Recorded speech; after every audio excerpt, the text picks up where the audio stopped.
Hello, everyone. Thank you for coming. In the interest of everyone's time, we'll get started. And this refresher course topic is maternal morbidity and mortality and an anesthesiologist's perspective. So for many years, I thought about this topic in terms of statistics upon statistics, and it gets very frustrating as an obstetric anesthesiologist to not feel like you're moving the needle. So it's really shaped learning more about mortality and specifically the problem we have in our country and all sorts of disparities that exist has really shaped the second part of my career so far. And the specific question is, as obstetric anesthesiologists, I imagine that you're all here because you provide care for obstetric patients. I think that the specialty of obstetric anesthesia is perfectly poised to make a difference in moving the needle on maternal outcomes toward lower morbidity and hopefully especially lower mortality.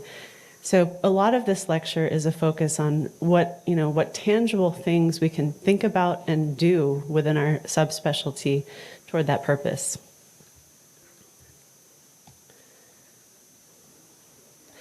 My disclosures are shown here. And if you'd like a PDF of my syllabus, you can scan it here. I'm going to have it at the end of the lecture as well, specifically for reference to the numbers on my slide, which will be shown at the bottom right. I don't have the entire references listed out for simplicity, but they're all listed by number in sequential order in this syllabus. And I'm happy to email you my slides. I'm happy to email you in general, by the way, and I have my email at the end of the lecture. I think the more we talk, the better off our patients are. After this session, my hope is that you'll be comfortable, describing the current status of maternal morbidity and mortality in the United States and the differences compared to outcomes worldwide.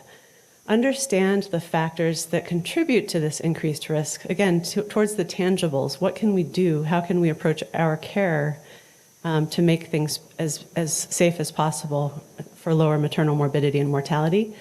And third, list state level and national efforts in progress to decrease maternal morbidity and mortality and the specific role that we can play as anesthesiologists.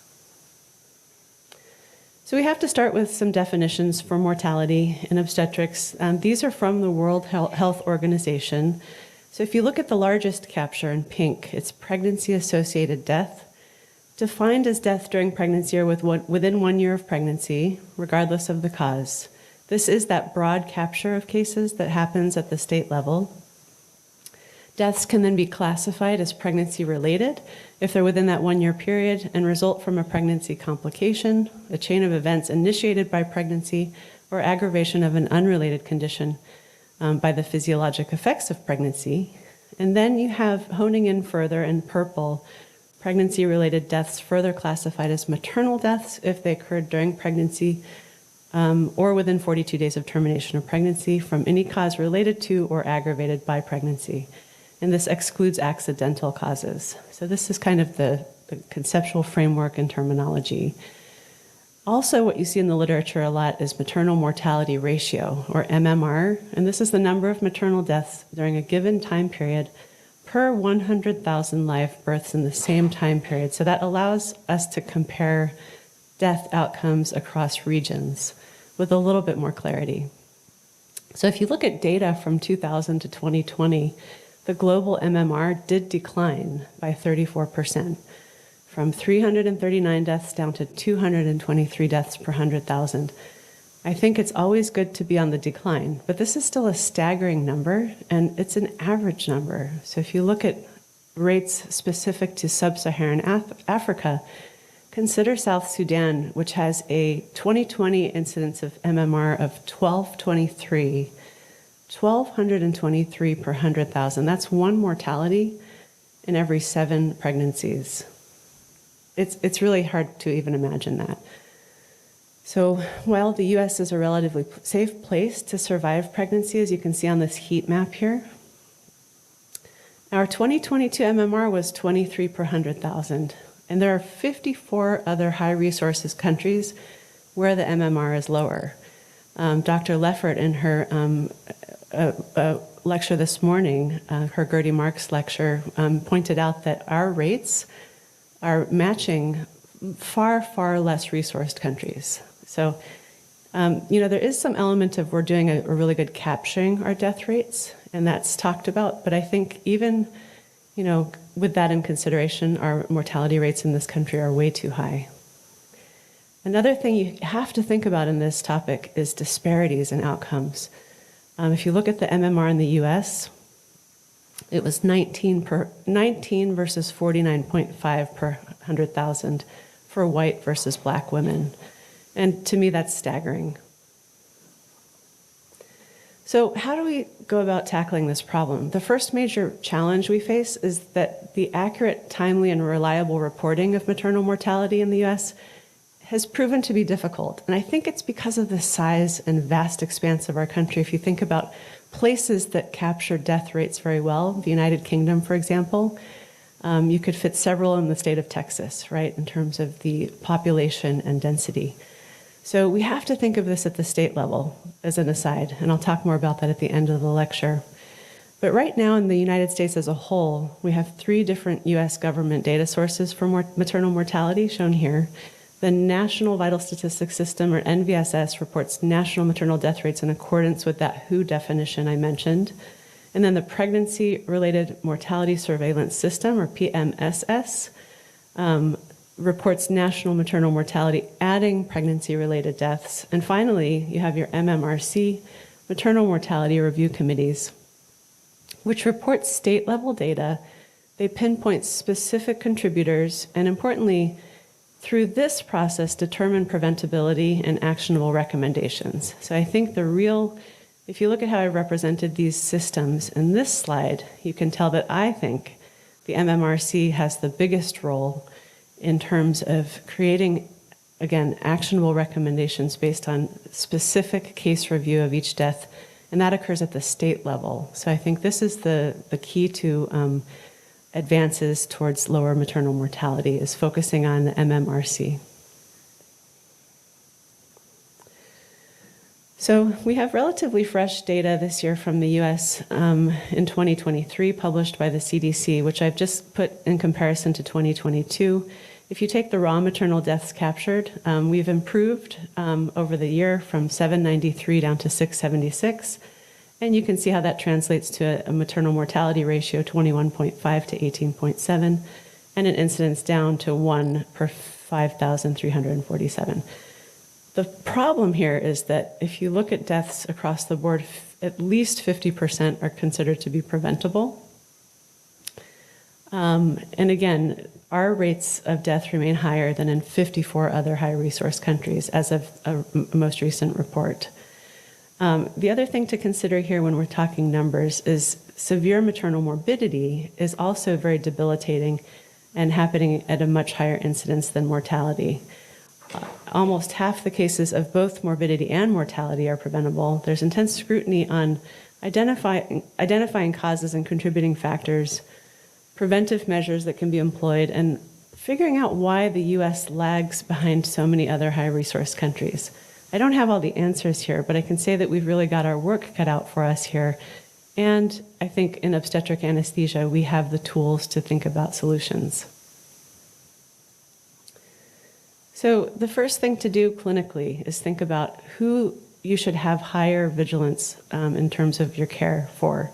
Contributing factors associated with increased risk of morbidity and mortality can be divided into patient-level factors and population and hospital-level factors. So by patient level, I mean in purple, older patients, those with comorbidities like pulmonary hypertension and cardiac disease, hypertensive disorders of pregnancy or preeclampsia, those who have postpartum hemorrhage, IVF patients, and just having a cesarean delivery should put those patients at a higher risk level in your mind.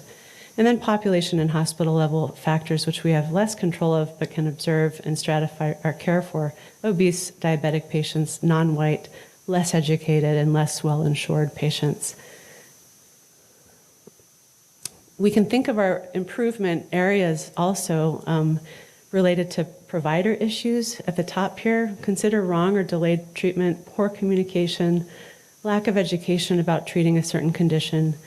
think about patient-related issues, poor control of their underlying conditions, their own delay in seeking care, and that's usually intertwined with complex social situations.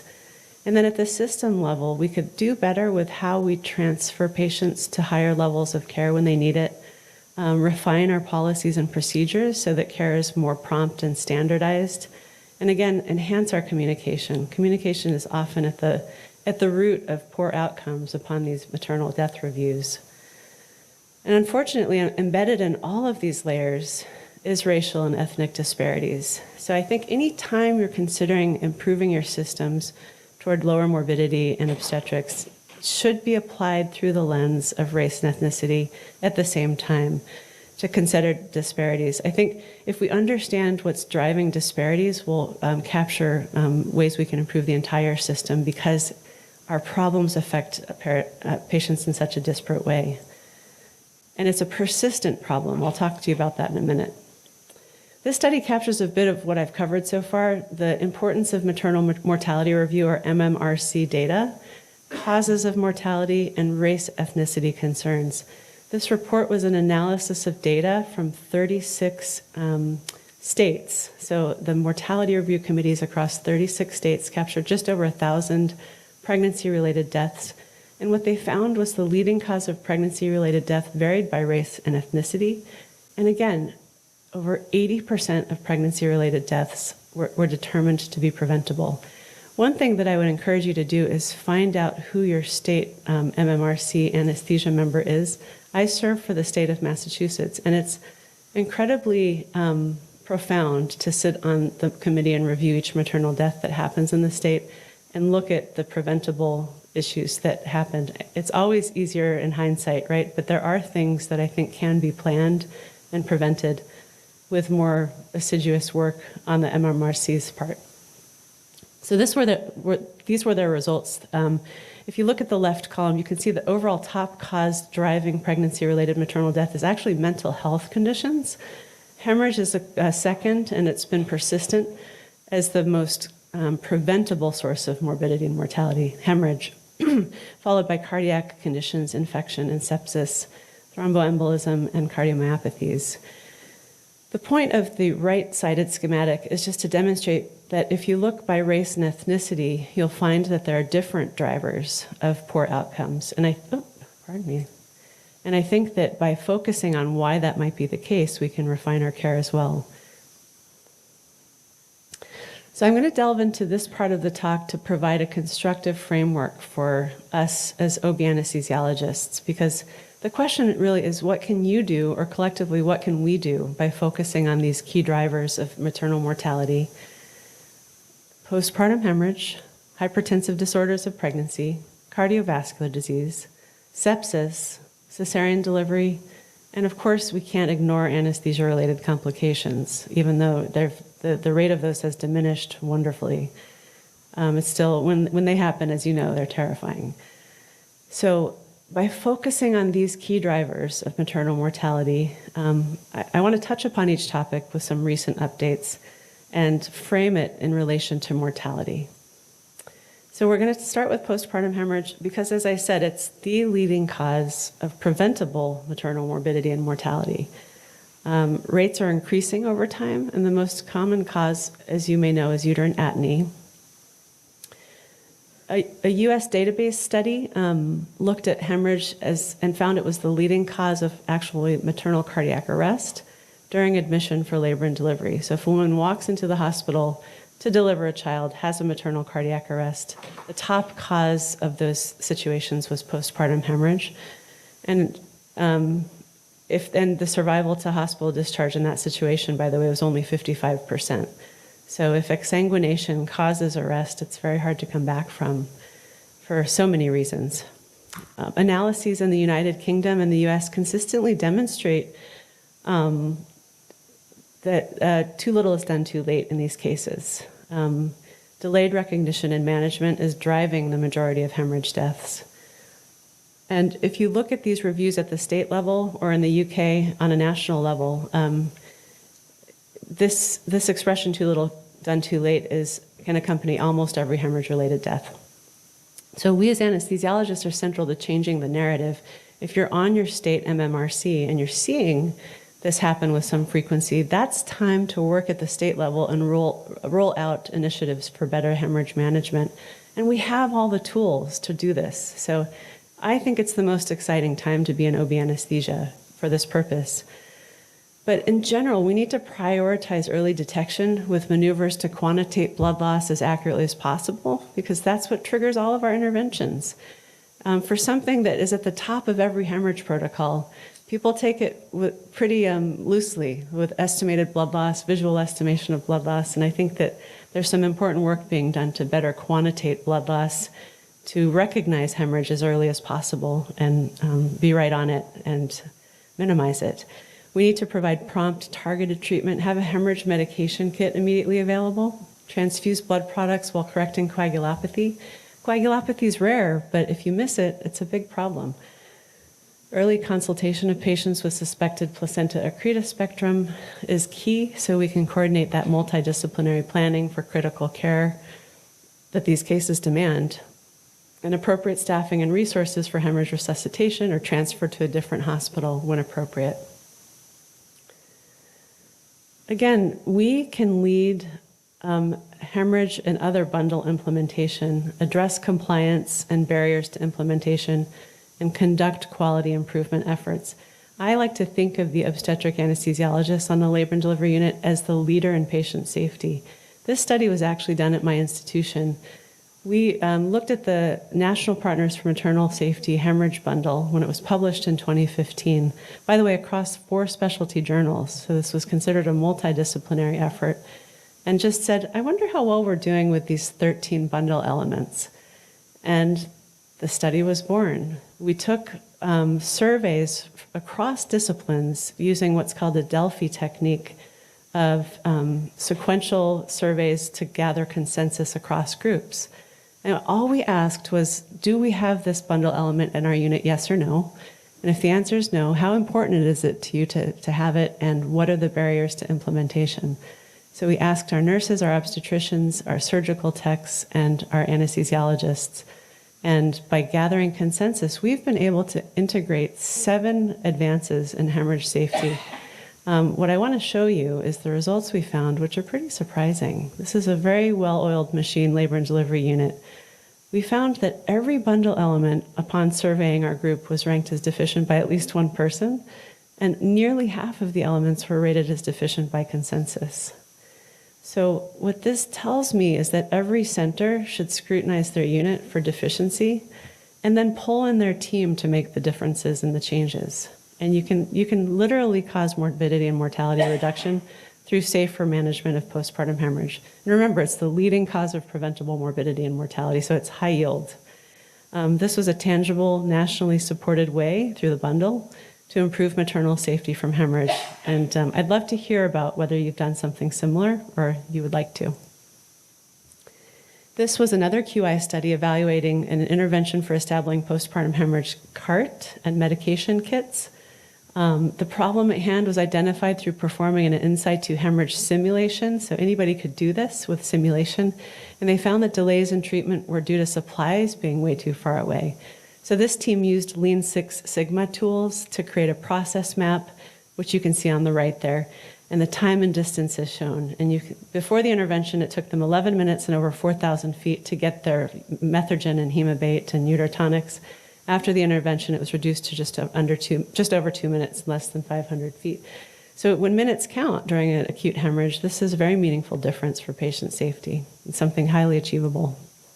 So whether it's better quantitation, creating uterotonic kits nearby, faster detection of coagulopathy, or planning better for placenta accreta cases, everyone in this audience, I think, could do something to improve hemorrhage outcomes. And by the way, I'm still thinking about other things we should be doing. So I think it's a never-ending task, and it should be. That's not a problem. I think that's the exciting part.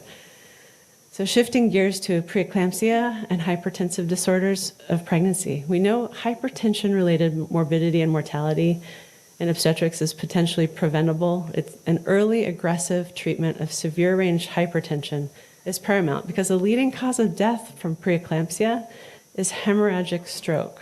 You never want to see this scan on the left in your laboring patient and find out that their blood pressure wasn't controlled in a timely way.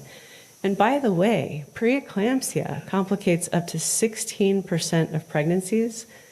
And if you look at in-hospital related maternal death, 32% of cases involved patients with preeclampsia. So these patients are very sick, they're critically ill, and we're the critical care specialists in the immediate vicinity to take care of them. The key goal is to ensure faster treatment of patients who present with that severe range blood pressure. If your unit's like mine, you might be relatively less involved in this than you could be. If you think about it, we are the best people around to push IV antihypertensive agents. So getting involved and looking at how well your unit is controlling severe range blood pressure is a good step. And then offering your services to be part of a response algorithm. You know, it's a little bit more work potentially, but not if you're preventing morbidity down the line. In a contemporary cohort, women with severe interpartum hypertension received timely treatment, which is defined usually by less than 60 minutes in only 49% of cases, and those with timely treatment had lower rates of morbidity. So again, you're going to help yourself and everyone around you, and especially the patient, by ensuring that blood pressure is controlled promptly. How I think of this in the big picture is we should apply technology we have to provide better care, and I think of point-of-care ultrasound and electronic health record algorithms to trigger when there's severe range blood pressure. We also want to encourage patient education on warning signs of deterioration. They may not know that blurred vision or headache is an ominous sign of end organ damage when they have severe range blood pressure. And last but not least, recognizing our own unconscious bias that drives disparities is in maternal risk for this problem, which remains much higher among Black women. That is a fact. So this retrospective cohort asked whether an electronic health record algorithm could be useful for faster treatment of hypertension. They looked at treatment at 15, 30, and 60 minutes as their primary outcome. Before, during, and after this algorithm shown here was implemented in their electronic health record. And what the algorithm did was integrate vital sign-triggered treatment prompts and protocols in the health record. So use of this algorithm was shown to significantly reduce time to treatment.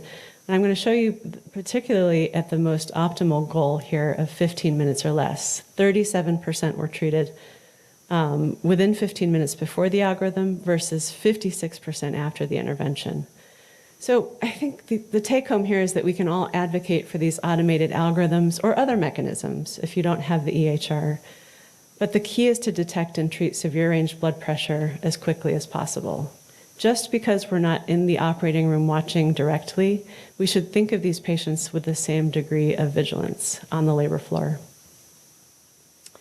Beyond prompt blood pressure control, we can refine our anesthetic management and morbidity assessment by applying point-of-care ultrasound to the heart, the lungs, and even the optic nerve sheath diameter. This was a unique study kind of delving into these concepts.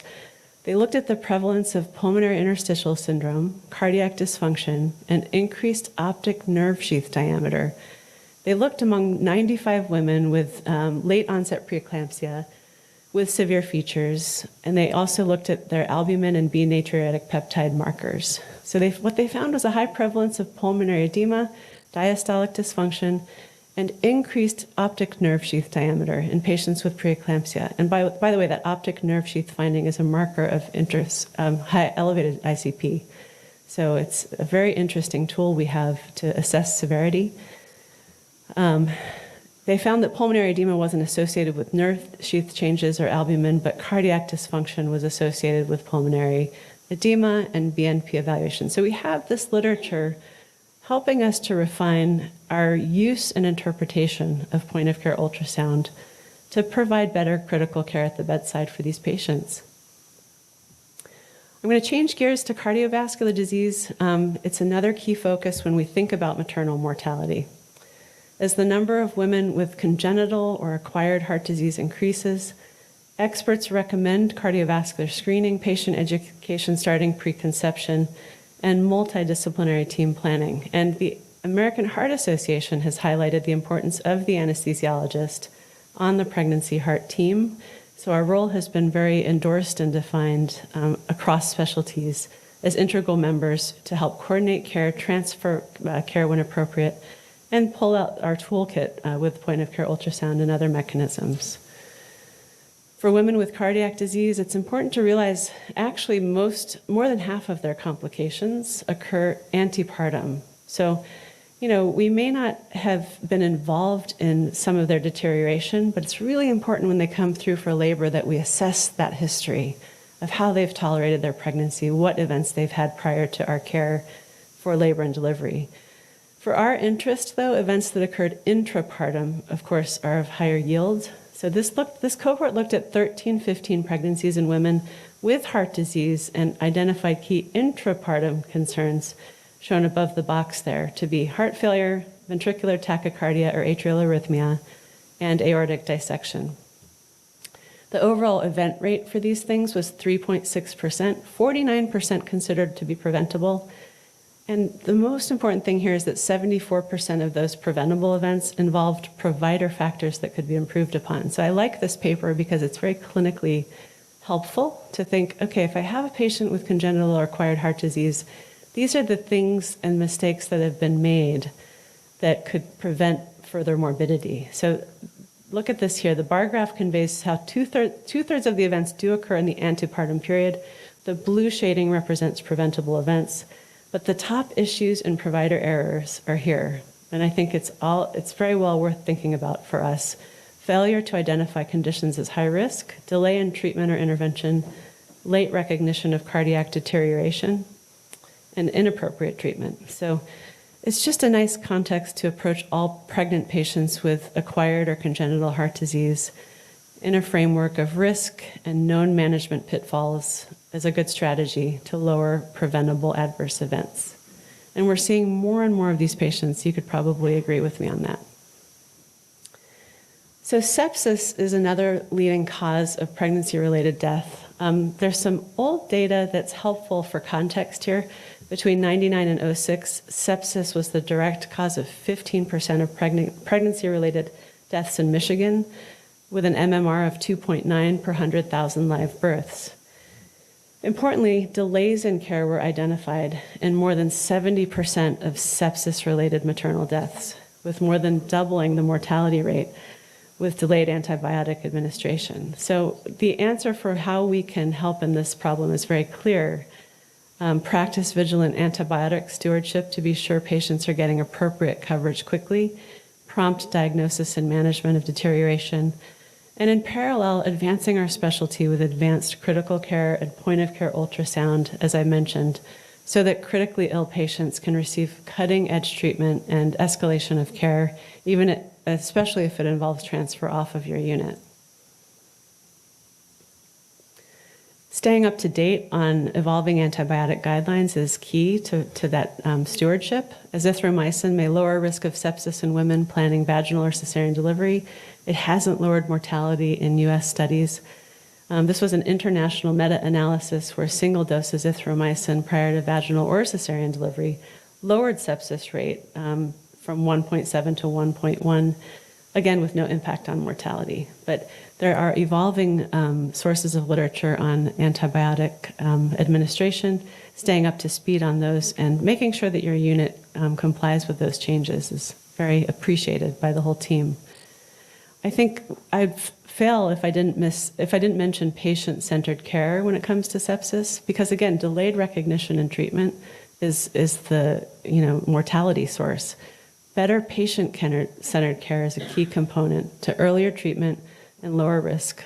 This qualitative analysis of women who survived severe sepsis in pregnancy identified some key themes. Patients need better education about concerning symptoms, and long-term sequelae are really tough for patients to deal with. Look at these quotes. I was still in a lot of pain. I couldn't walk. I was told because I had an emergency section, it was normal for me to be in that pain. 10 days later, I woke up in excruciating pain. So this patient had a brewing infection that was minimized. This can be very difficult, but it's just something to think about. And recurrent dismissal is another very common theme in sepsis recovery patients. You just had a baby, you're fine. This was her spouse saying she's dismissed there and throughout the whole stay. Whenever we brought these things up, You just had a baby. Everything's okay. Don't worry. You just had a baby. And that was the recurring theme throughout our stay. So I think anytime we're thinking about maternal morbidity and mortality, there is a pitfall of just an assumption that patients are not going to deteriorate. And if we can just frame this with a little bit more vigilance across the board, patients might be better off. And that involves patient education for when to raise alarms as well. Cesarean delivery is a bit of a gray, not a gray zone, but a broad scope topic when talking about maternal morbidity and mortality. But the key is mortality and morbidity are higher for women undergoing cesarean delivery compared to vaginal delivery. So putting it in the context of safety, reducing cesarean delivery and associated risk, uterine rupture, invasive placentation, hysterectomy after a first C-section and next pregnancy, that's a global priority to try to reduce and minimize the cesarean delivery rate. But it's not a simple solution, which is why I have this scale here. You're constantly weighing the risk, or your obstetrician is weighing the risks and benefits. This was a 5-year report I want to bring to your attention of just over 2,000 operative deliveries, and they reported a severe maternal morbidity rate of 7.8 to 9.9. And if you look on the box on the right bottom of the slide here, instrumental vaginal delivery, 3rd and 4th degree lacerations, longer labor with failed trial of labor, uterine rupture, and hemorrhage were the driving sources of that morbidity. So it's not an easy solution to, I think a balance, decreasing the primary cesarean delivery rate increases these risks. And anesthesiologists should be innately involved in discussions and decisions for such patients who are, trialing higher risk vaginal deliveries because they impact our care, epidural utilization, our staffing models, the need to maintain higher vigilance for deterioration, and the risk for increased morbidity. So just to end on maternal morbidity and mortality related to anesthesia in terms of these tangibles, and then we'll get to more topics here. Anesthesia complications remain favorably low. They're decreasing in the US, but like I said before, when they happen, as you know, they're terrifying. The most significant risk factors for adverse maternal anesthesia outcomes are airway management, high neuraxial blockade, and dural puncture. I'm going to focus on airway here for this study. This was an analysis of risk factors for difficult intubation. As you can see on the left, risk factors included high body mass index, typical difficult airway features. And the list of complications on the right from a failed airway is a reminder, everything from dental injury to intraoperative death, to keep airway complications front of mind, even though we're doing pretty well as a specialty on the whole. But when they do occur, serious morbidity can ensue. And I have to mention context is everything. Anesthesia-related complications continue to be a major contributor to morbidity and mortality worldwide, related to inadequate anesthesia workforce. Up to 1 in 7 maternal deaths are related to a severe shortage of trained providers and poor access to care. Systems are under-resourced. Both human and system failures lead to catastrophic events. One of the most contemporary issues you see in the literature is accidental spinal tranexamic acid injection. This is a recent concerning source of anesthesia-related morbidity and mortality that's entirely preventable. This is a vial of bupivacaine and a vial of tranexamic acid, which I think is criminal in terms of how similar they look. And if you have lower resourced areas where there's no spinal kit and people are drawing up your meds for you, you can see where this is going to be a problem as more sites are using TXA liberally for postpartum hemorrhage. So context is everything, and we have a role with global health addressing these problems that is hugely pivotal. So the causes of maternal death shown here: trauma, self-harm, suicide, and overdose. We spend multiple sessions on the Massachusetts Mortality Review Committee reviewing maternal deaths within a year, multiple 3-hour sessions for these causes of death. They're innately linked to psychosocial determinants of health. The solutions are more challenging and nuanced, but we have to have increased efforts to screen for things like intimate partner violence, and other markers for problems in these areas during and after pregnancy is an ongoing health priority. So if you look at each of these mortalities, you see challenges in economic stability, access to education and healthcare, and challenges with social and community support. The problems plague out-of-hospital maternal death. Okay, so again, we review so many cases within the year of death from these causes. I think the one thing we can focus on as anesthesiologists with some impact is overdose. Overdose deaths do require our careful consideration, so I want to focus on that for a minute. Opioid-related death during pregnancy and the postpartum period is consistently rising. The MMR from overdose in Colorado from 24 to 12 was 5 per 100,000 live births, and drug overdose was the second leading cause of maternal death in Texas from 2011 and 12. Of the deaths in Colorado, 17% had a known substance abuse disorder, and in cases where toxicology testing was performed, opioids were the most common substance. And this is somewhat older data, but alarmingly, the most recent National Center for Health Statistics report of maternal overdose deaths from 2018 to 21 shows no improvement. The MMR more than tripled among pregnant postpartum women aged 35 to 44. So it's consistent with non-obstetric trends as a problem throughout our population. So what are we supposed to do about this? I mean, I think looking at the literature, asking these questions is helpful. This was a systematic scoping review of 84 papers that identified knowledge gaps for the management of patients with opioid use disorder. So we can't necessarily say yet that optimizing care for opioid use disorder patients will impact their risk for death from opioid, but better pain management should always be our goal, and its impact on mortality can be tracked over time. And I think at the very least, it's something we should focus on. The use of alternate non-opioid, non-pharmacologic strategies, the thoughtful use of opioids for breakthrough pain, carefully prescribing opioids, not over-prescribing them at discharge, neuraxial adjuncts, and use of abdominal wall fascial plane blocks. So I'm changing gears again to discuss racial and ethnic disparities in mortality. If you look at non-Hispanic Black women, they are significantly more likely to die from pregnancy-related causes compared to non-Hispanic white women.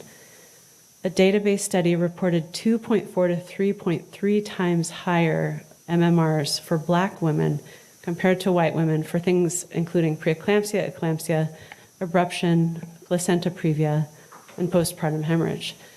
These were historical data, so I thought going to the more contemporary literature, we'd see an improvement. But alarmingly, large racial disparities persist with non-Hispanic Black women 2.5-fold higher for mortality in 2018 than white women. And the proportion of preventable deaths may also be higher in Black women than white women. It's important to point out that higher death rates also plague Native American, Alaskan, Asian Pacific Islander, and certain subgroups of Hispanic women. So what's being done right now? I think what we can think about is working with our teams on our units on patient-centered initiatives that are evolving to address systemic racism, implicit bias, and creating system changes for patients who might be marginalized and vulnerable due to their race or ethnicity. There was a 2024 in-depth report here from Washington, D.C., based on an initiative called Safe Babies, Safe Moms. And what this is it's a comprehensive, multifaceted way to identify, support, and connect perinatal patients of marginalized identities to trauma-informed resources. I think to the right, what we can do more tangibly as anesthesiologists is focus our attention on medical and obstetric morbidities that we know from the literature are driving disparity: chronic hypertension, asthma, diabetes, blood disorders, preeclampsia, gestational diabetes. In your center, does management differ by race? Ask your leaders who are looking at your outcomes, because everybody should know if that's the case. That's the starting point for making changes. Are there language and communication barriers? Can you get better interpreter services? Last but not least, not asking, is there implicit bias, but recognizing that we all have implicit bias. I have this QR code here as a link to an interesting implicit bias test site, which can be eye-opening as a way just to start thinking about implicit bias. But with all of this work, the goal is to dismantle racial and ethnic disparities in maternal health outcomes. It is incredibly frustrating to not see any movement of that needle over time, and I think we're not looking at the problem the right way, and we should be approaching it from all of these angles.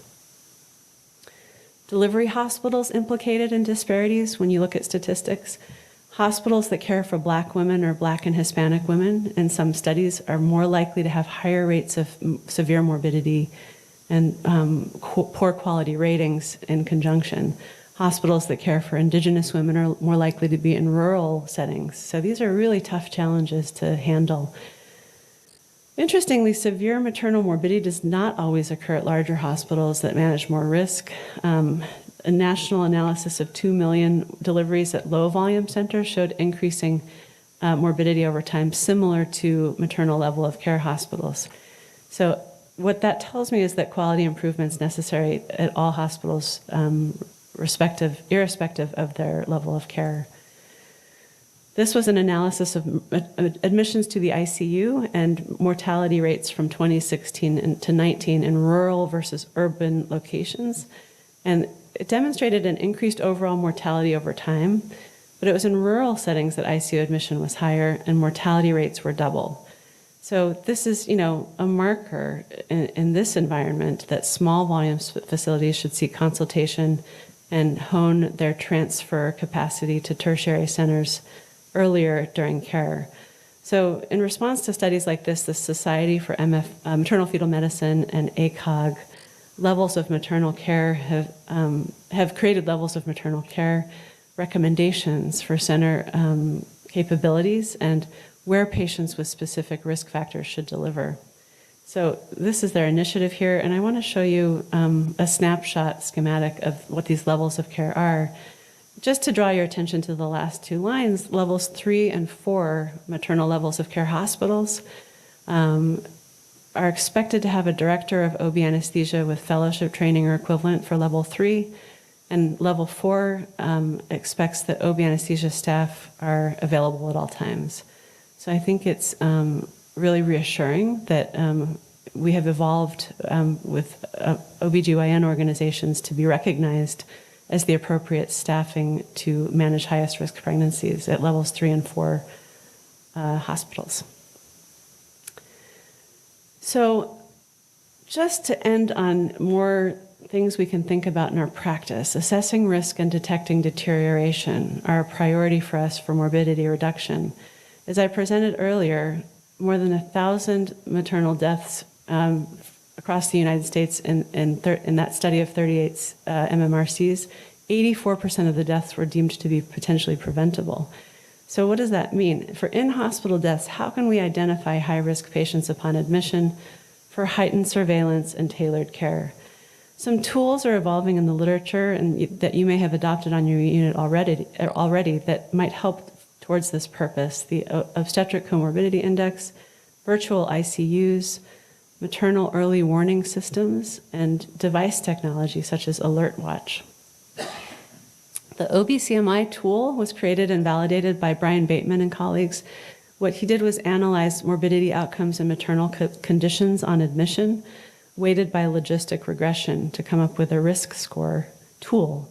Clinical evaluation of this tool demonstrated an increase in frequency of morbidity from 0.4% if the OBCMI score was 0. And again, this is a score that can be done upon admission. And morbidity up to 19% if the OBCMI score was 9 or higher. So with tools like this, at-risk women can be identified upon admission and receive heightened surveillance and tailored care, hopefully towards prevention. At our twice-daily rounds, we round at 10 a.m. and 10 p.m., and our nurses present our patients, but they incorporate the OBCMI score and the hemorrhage risk score for each patient. And it really, gets my attention if someone's got an OBCMI of 19 versus an OBCMI of 0. So it's a very nice tool. After risk assessment, the detection of clinical deterioration is another focus of the research and literature. And the key is for prompt intervention, right? So the maternal early warning systems are triggered by the abnormal vital sign parameters that you can see here for the purpose of earlier detection of deterioration. The national partnership defined that the maternal early warning criteria to prompt intervention. What we need to understand is whether these triggers correlate with morbidity and that they don't result in alarm fatigue when we implement them in our unit. So to get to that, this paper tracked 400 sequential deliveries, captured abnormal vital signs that qualified as maternal early warning, and correlated them with morbidity. What they found was a high rate of trigger. 70% of patients had at least one abnormal vital sign, with only 25% experiencing morbidity. So this is a real risk for alarm fatigue.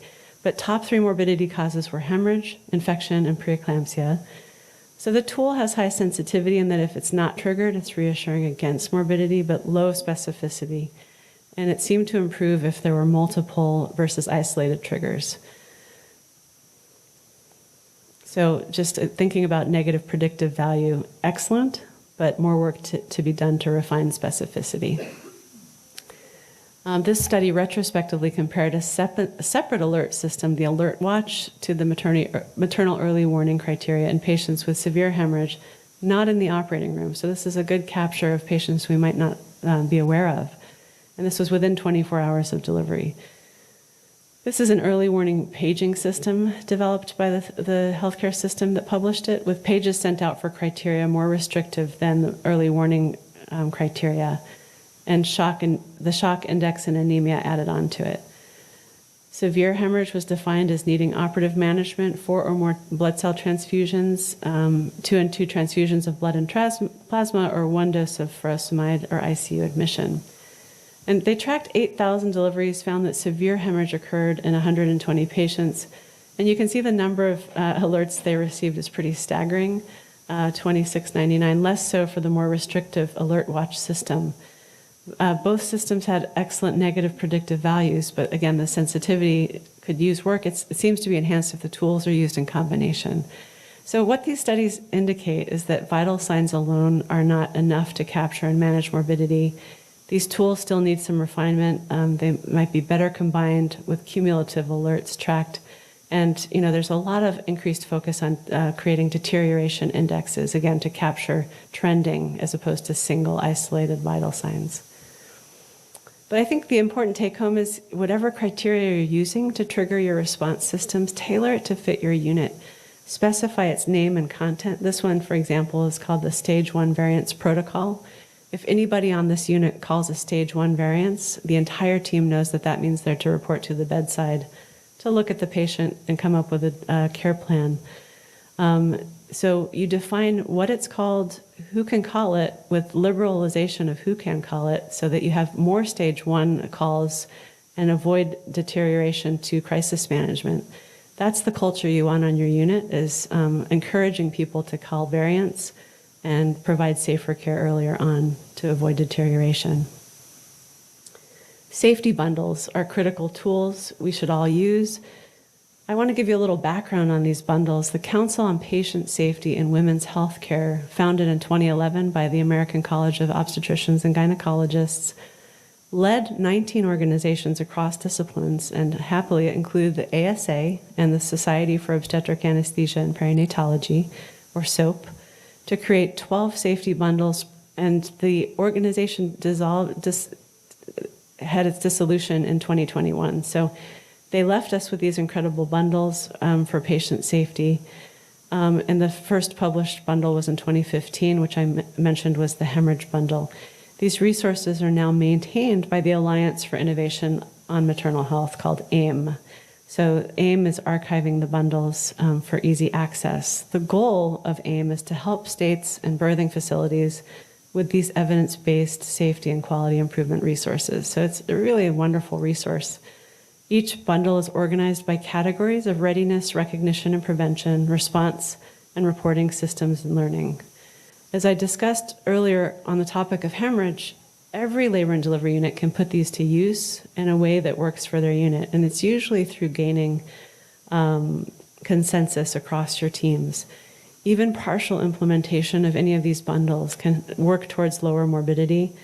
It's feasible outside of tertiary centers, at tertiary centers. That has been shown in the literature. Since 2020, the Joint Commission has also extrapolated some bundle components, 7 for hemorrhage and 6 for hypertension. So they're getting what they're checking for directly from these bundles. So it's in everyone's best interest just to implement them and have a better Joint Commission visit, and more importantly, better patient safety. Anesthesiologists can lead their facilities' efforts, though. I think we play a really important role in the leadership of bundle implementation and associated tools, and better Joint Commission accreditation at the same time. So I want to go back to the beginning and emphasize the importance of maternal mortality review committees. This ERASE-MM, Enhancing Reviews and Surveillance to Eliminate Maternal Mortality program, is a CDC-funded program. It's active in all but 2 states, as you can see on this blue map, and 6 U.S. territories. The CDC is supporting agencies to identify pregnancy-related and associated deaths, abstract the data in a very granular way at the state level, use a specific tool called the MMRIA, Maria, conduct multidisciplinary reviews, and disseminate findings for prevention strategies at the state level. In-depth analysis of contributing factors and personal and medical circumstances of each death by these mortality review committees is the solution to providing more accurate data about maternal death. So this ERASE-MM initiative is, I can't speak to how important it is and how exciting it is. The program's active in all states other than Texas and DC. The CDC supports this work, and it's targeting solutions for better maternal care within each state. I put the QR code here in case you're interested, and again, I'm happy to share my slides if you want to learn more about this. So I want to end with the concept that I think it's essential that there's an anesthesiologist with expertise in obstetric anesthesia to be at the table on state-level maternal mortality review committees. We can help the teams understand drivers of maternal mortality, suggest interventions, and determine medical care issues, preventive strategies, unpreventable situations, and guide implementation of results at our hospitals. In 2022, the Society for OB Anesthesia and Perinatology created the SOAP State Representatives Program. The goal of this program ongoing is to have a SOAP member as a representative in every state, and they're tasked with connecting with their OB providers across their state, and also investigating whether there's an anesthesiologist on their state's mortality review committee. When I started this work with the SOAP State Reps program, I thought, well, certainly there's going to be anesthesiologists on the state MMRCs. But we have some compelling new data from asking the question at each state to show that, in fact, that's not the case. And I think one of our major initiatives through SOAP's support is to work toward implementation of anesthesiologists on maternal mortality review committees. So you'll see more work on this in the future. It's incredibly exciting work, and I think it's long overdue that we, at the very least, have anesthesiologists reviewing maternal deaths for prevention strategies. And as you're aware, there's both encouraging and discouraging legislation ongoing in relation to reproductive care and maternal safety. I haven't made this talk focus too much on this, but it's not to be ignored, and there's opportunities to get involved in political decision-making for things that impact maternal health and safety. So I hope I leave you here from this talk with a few items on your checklist towards decreasing maternal morbidity and mortality. For one, engage as a member of the multidisciplinary team from the antepartum period to the postpartum period, particularly for those patients with comorbidities such as heart disease, as we discussed. Encourage early anesthesia consultation during pregnancy for those medically complex patients. Participate in your multidisciplinary team planning and coordination. Serve on your hospital committees and your state maternal mortality review committee. Be the one to implement maternal safety bundles. Start with these AIM resources that are literally at the click of the computer at your fingertips. Use risk prediction models. See how they might work to help you identify at-risk patients. You might have people working in your hospital on deterioration index or other triggers, and you can participate in applying those tools to laboring patients. And communicate your concerns at rounds and huddles on your unit. Deploy and expand your critical care skills. There's so much more we can expand, so many more ways we can expand in our subspecialty in a way that benefits towards lower maternal morbidity. And focus is something front and center right now. Remember that your involvement, expertise, and efforts can truly improve maternal health outcomes. Thank you so much for your attention, and I'll stay up here at the end for questions.